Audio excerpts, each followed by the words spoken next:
Hey guys, this is Deep. So guys, आज last topic बचा है इकोनॉमिक्स का। वो है फॉरवर्ड एक्सचेंज रेट। तो इसके बाद हो जाएगा मोस्टली इकोनॉमिक्स ख़त्म। और मैंने पिछले वीडियो में बोला था कि न्यूमेरिकल्स और सम्स थे, लेकिन वो मेरे ग्रुप पे आए नहीं अभी तक मोस्टली, तो वो डाउनलोड नहीं हो रहा है। तो जब भी वो आ जाएंगे वो मैं एक्सप्लेन कर दूंगा अगले वीडियो में, नेक्स्ट वीडियो में। तो स्टार्ट करते हैं कि कैसे कॉन्सेप्ट है फॉरवर्ड एक्सचेंज रेट का। तो एक मैच्योरिटी पीरियड दिया है आपको, और उसके टाइम पीरियड में 1 ईयर 2 ईयर में वो मैच्योरिटी की एक्सचेंज रेट जो होता है वो चेंज होते रहता है हर साल। तो वो कितने परसेंट से चेंज हो रहा है उसको as a forward exchange rate बोले। तो आपने पहले से ही वो बाय कर रखा है किसी परसेंटेज में स्पॉट रेट पे। तो वो कैसे कैलकुलेट होता है वो आज हम देखने वाले हैं वीडियो में। तो चलिए देखते हैं कि कैसे वीडियो होता है वो। सो गाइज, यहाँ पे आप देख सकते हो टॉपिक का नाम है फॉरवर्ड एक्सचेंज रेट।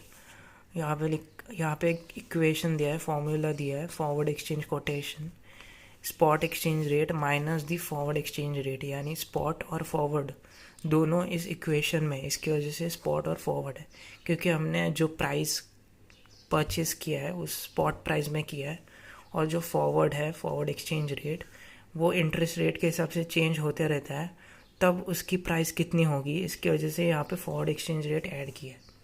तो यहाँ पे दोनों भी चीज़ें माइनस होगी और हमें आ जाएगा कि फॉरवर्ड एक्सचेंज कोटेशन कितना है। तो हमेशा कैलकुलेटर में आपको ध्यान रखना है कि फाइनेंशियल कैलकुलेटर में कि आपको 4 डेसिमल स्पेस रखनी है, यानी कि 0.00125। जैसे कि आपने पिछले वाले सम में देखा था कि वो कितनी अमाउंट आई थी, इसका ही एग्जांपल है मोस्टली है। तो यहाँ पे आपको 4 डेसिमल स्पेस रखनी है फाइनेंशियल कैलकुलेटर में, ये आपको ध्यान रखना है। और यहाँ पे इक्वेशन में अगर देखें सम्स में, तो यहाँ पे पॉइंट वाइज भी दिया है कि पॉइंट्स में अगर कितना आता है।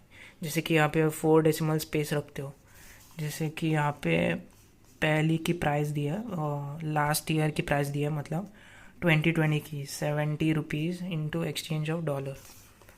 तो यहाँ पे प्लस किया और यहाँ पे आंसर आ गया है इसका। और उसी तरह अब अगर हम परसेंटेज करते हैं तो इसकी वैल्यू कितनी आती है, तो यहाँ पे 71.50 लिया है कुछ, तो यहाँ पे नहीं दिया है मोस्टली 71.50। तो वो इक्वेशन में डाला गया है, मतलब मोस्टली एग्जांपल है। तो यहाँ पे माइनस किया है 0.00, क्योंकि इसमें इन्फ्लेशन ऐड किया है, इसकी वजह से हमने ये किया है। तो यहाँ पे आंसर आ गया है परसेंटेज वाइज। कभी देखते हैं कि arbitrage relationship between spot rates, forward rates and interest rate कैसे है।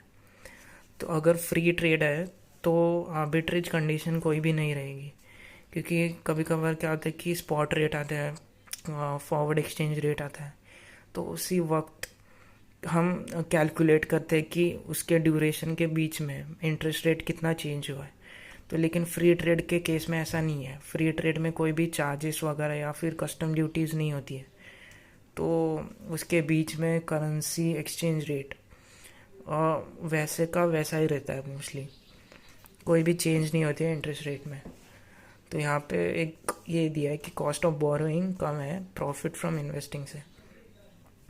तो यहाँ पे इक्वेशन दिया है फॉरवर्ड अपॉन स्पॉट का, जो कि है 1 plus interest rate price currency upon 1 plus interest rate base currency, यानी प्राइस करेंसी जिस भी करेंसी में है या फिर लोकेट कर रहे हैं उसमें हम ये कर रहे हैं जैसे कि इंडिया करेंसी, रुपी करेंसी, और जिस भी कंट्री में है हम लोग या फिर ट्रांजैक्शन करने वाले हैं उसको एज अ बेस करेंसी लेंगे, जो कि है यूएसए।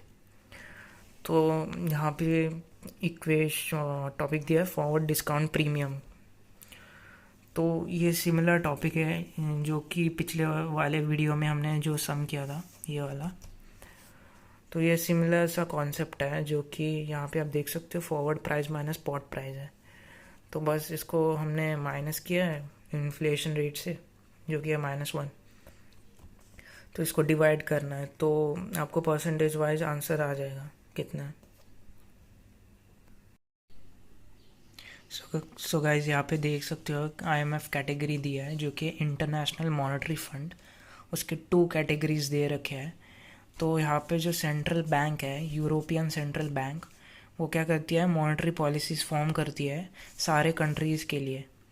तो मोस्टली IMF क्या करती है कि लोन्स प्रोवाइड करती है जितने भी कंट्रीज़ होती है, क्योंकि इकोनॉमी को स्टेबलाइज करने के लिए जब भी कोई भी क्राइसिस आता है तो इकोनॉमी को स्टेबलाइज करती है और उनको लोन प्रोवाइड करती है। तो उनके लोन प्रोवाइड को जो भी मॉनेटरी पॉलिसीज़ होती है वो सारे यूरोपियन सेंट्रल बैंक करती है। इसकी वजह से वो लोग फॉर्म कर सकते हैं अच्छी तरीके से इनके बिहाफ में, सेंट्रल बैंक्स के बिहाफ में। तो यहाँ पे सेकंड कैटेगरी देखते हैं कि क्या है, डोंट करेंसी फॉर कंट्रीज़, मतलब करेंसी क्या नहीं करते उनके लिए। करेंसी बोर्ड अरेंजमेंट नहीं करती है ये कंट्री, मतलब करेंसी टू करेंसी एक्सचेंज करते हैं, फिक्स एक्सचेंज रेट रिजीम नहीं करती। Conventional fixed peg arrangement a bond ±1% है। तो कन्वेंशनल फिक्स्ड पैग अरेंजमेंट होता है मोस्टली ए बॉन्ड जैसे, और यहाँ पे प्लस और -1% दी रखा है जो कि कन्वेंशनल है। वो ए रेटेड बॉन्ड्स होते हैं उनके लिए होता है। टारगेट जोन रहता है कब ए बॉन्ड्स के लिए, जैसे फिक्स्ड रहता है कभी कभी। मॉनेटरी अथॉरिटी पॉलिसी चॉइसेस अगर ज़्यादा है, जैसे कोई चेंजेस आ गया है तो अथॉरिटी देखती है वो सारी चीज़ें। क्रावलिंग पैग, यहाँ पे पैसिव पैग दिया है, चेंज इन रेट पोस्ट। तो यहाँ पे रेट्स काफ़ी चेंज होते रहते हैं। और एक्टिव पैग यानी इन्फ्लेशन के पहले, जैसे काफ़ी सारी कंट्रीज़ होती है, ऑस्ट्रेलिया हो गई, हंगरी हो गई, ये सारे कंट्रीज़ होती है जो कि पहले से ही डिसाइड करते हैं कि अगर रेट चेंज होने वाला है तो हम उस पर डिसीजन कैसे लें। तो इस एक्टिव पैग उसको बोला जाता है। और management of exchange rates with in crawling bonds, ये विद यहाँ पे दिया है जो कि फिक्स्ड टू फ्लोटिंग रेट पे आता है। फ्लोटिंग रेट भी यहाँ पे दिया है, कंट्रीज़ के फ्लोटिंग रेट्स भी होते हैं। तो यहाँ पे 6th पॉइंट देखते हैं अभी, मैनेज फ्लोटिंग एक्सचेंज रेट्स। तो floating exchange rate mostly Singapore जैसी कंट्रीज़ होती है, वो फ्लोटिंग एक्सचेंज रेट्स होते हैं। कभी कभी शॉर्ट टर्म मोस्टली होते हैं वो सारे फ्लोटिंग एक्सचेंज रेट्स। तो इन्फ्लेशन रेट्स भी होते हैं कभी कभी वैसे। और जो लास्ट है वो है इंडिपेंडेंट फ्लोटिंग। तो इसमें intervention avoid short term fluctuation दिया है, जैसे US और जापान जैसी कंट्रीज़ में, कि शॉर्ट टर्म फ्लक्चुएशंस को वो अवॉइड करते हैं क्योंकि फ्लोटिंग रेट उनके पास ही रहे ऐसे। सो गाइज यही था वीडियो। तो गाइज हमारा इकोनॉमिक्स सब्जेक्ट जो है वो कंप्लीट हो चुका है पूरी तरीके से। और अगर बीच में का मुझे एक्स्ट्रा कुछ सम्स वगैरह मिले इकोनॉमिक्स के, तो वो मैं सारे अच्छे से एक्सप्लेन करके अपलोड कर दूँगा यूट्यूब पे। और टॉपिक तो हो गया पूरा इकोनॉमिक्स का सारे। हाँ, तो गाइज यही था वीडियो। तो नेक्स्ट टॉपिक जो है वो है फिक्स्ड इनकम का सब्जेक्ट है। तो वो हम स्टार्ट करेंगे नेक्स्ट वीडियो में।